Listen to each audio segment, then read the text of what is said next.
बिस्मिल्लाहिर्रहमानिर्रहीम अस्सलाम वालेकुम दोस्तों उम्मीद लरम तासु बरोग जोड़ और खुशहाल आवे और ژوند په مزوق به دوستانو ملاکنډ لاور ته په چکر رغلی فیملی ډیره زیاتې به درد سره قتل شول د قاتلانو څوک دي دوی داسې څه ګناه کړی او دوستانو د دې ټولو معلوماتو باندې تاسو ځان خبرو مونږ ویډیو ځان سره تر اخره پورې وګورئ او چې کوم ملګری مونږ په چینل باندې نوی دي هغه د مونږ چینل مخه ځان سره سبسکرایب کړئ ټلې نشان دی چې مونږ راتلونکي معلوماتي ویډیو هغه ته په اسانۍ سره ملاوي شي دوستانو ایوا فیملی ملاکنډ لاور ته راشي په چکر په غرض باندې اور یو نجی هوټل کې سټے وکي سهار کې د کمرې نه هغو لاشونه میلاویږي دوستانو دوی قاتل څوک دی او هغه قاتل ته څنګه پته ولګېدله چې دا فیملی پلانکي هوټل کې سټے کړی دی او پلانکي کمرې کې دي دوستانو سهار کې هغو لاشونه میلاویږي پولیس چای وقوع ته راسي شواهد اکټه کی هوټل سی سی ټي وي فوټیج چې دا هغه وګوري خو داسې هیڅ هم پته ونه لګي ویلې ریکارډ مطابق دوی کمرې ته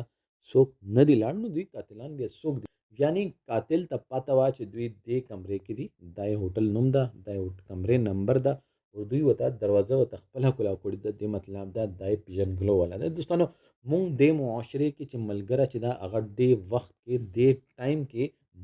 مخکې به ملګري ډېر قدر عزت و نن که ټولو نه زیات دشمن که د څوک شته نو که چا باندې اعتبار ټولو نه مخکې تاسو نه کوئ نو ملګري باندې به اعتبار نه کوي ولې ټولو نه زیات ظالم دې ټیم کې ملګری دی هغه زړه کې د تا څه ساتلی دي خولې باندې څنګه د تاسو سره دا تاسو ته هېڅ کله پاته نه لګي هغې ټیم پورې چې تاسو باندې څه حادثه پیش نشي ولې یو کس ملکنډه روانېږي لاهور ته راشي یوه هوټل کې سټې وکړي هېڅ چاته نه خو هغه داسې خبره دا خبره یې چاته کړې ده چې زه پلانکي هوټل کې یم او ما دې کمرې کې سټې کړې ده اور هغه ظالم راشي مور پلار ورته قتل کړي ماشومه هم قتل کړي چې عمر یې شپږ کاله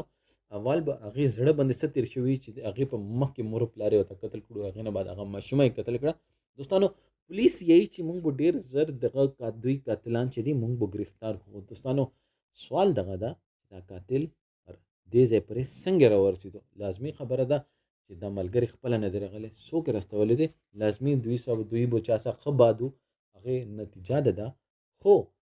مونږ ته پکار ده خپل سیفټي دپاره مونږ چې کومه خپله پاته ده هغه صرف او صرف خپل جیب کې کېدو هېڅ چاته که تاسو مشرق ته ځئ نو خلکو ته مغرب یادوئ که تاسو ملاکنډ نه لاهور ته رسئ نو خلکو ته کراچۍ یادوئ